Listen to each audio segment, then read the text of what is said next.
নির্বাচনে state funding এর পক্ষে সওয়াল করলেন রাজ্যের মুখ্যমন্ত্রী মমতা বন্দ্যোপাধ্যায়। আজ দুপুরে ডুমুরজলা হেলিপ্যাডে তিনি বলেন, পৃথিবীর অন্যান্য দেশে যদি ভোটে স্টেট ফান্ডিং সম্ভব হয়, তবে এদেশে নয় কেন?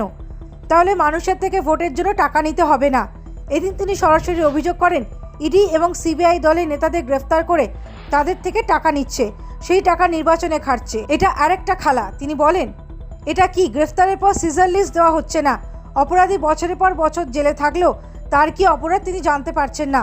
বিচারের বাণী নীরবে নিভৃতে কাঁদছে। এর বিরুদ্ধে লড়াই করতে হবে। আমাদেরও তো প্রশ্ন এটাই, আমরা তো চাই স্টেট ফান্ডিং অফ ইলেকশন। এটা তো আমি লড়াই করছি আজ থেকে 30 বছর ধরে। কেন হবে না? যদি 60-70টা পৃথিবীতে হয়ে থাকে, 60-70টা কান্ট্রিতে, কেন ইলেকশনের সময় লোকের কাছে টাকা নেওয়ার প্রয়োজনটা কি? আর ইলেকশনের নামে ইডি গিয়ে টাকা নিচ্ছে, সিবিআই গিয়ে টাকা নিচ্ছে ভয় দেখিয়ে। এটা আর একটা খেলা। তারপরে এটা কি আইন যে সিজার লিস্ট পর্যন্ত দেবে না? বছরের পর বছর অ্যারেস্ট করে রাখবে।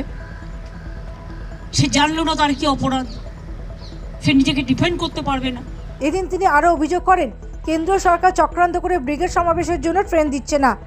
তৃণমূল কংগ্রেসের পক্ষ থেকে আগে টাকা জমা দেওয়া সত্ত্বেও কোনো ট্রেন তাদের দেওয়া হচ্ছে না।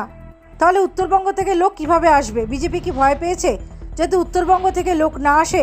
সেই ব্যবস্থাই করছে তারা। নির্বাচনের দিনক্ষণ ঘোষণার আগেই রাজ্যে কেন্দ্র বাহিনী আসা প্রসঙ্গে এদিন তিনি বলেন, বাঙালি অতিথি পরায়ণ, ওরা আসুক, কিন্তু বাড়ি বাড়ি গিয়ে যেন অত্যাচার না করেন।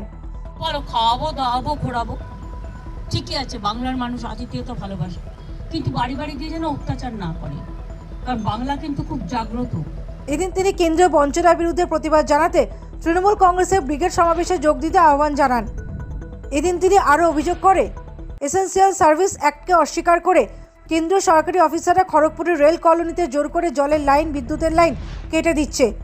কেন্দ্রীয় সরকারের অফিসারদের উপর চাপ সৃষ্টি করে নানা বেআইনি কাজ করাচ্ছে। বঞ্চনা করা, লাঞ্ছনা করা, বাংলার সব ফান্ড বন্ধ করে দেওয়া, বাংলার অফিসারদের পর্যন্ত যেভাবে অসম্মান করা হচ্ছে, এটা আগে কখনো ঘটেনি।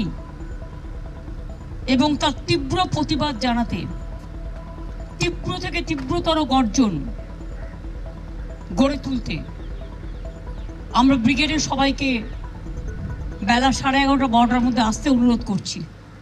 Bureau report, United India news.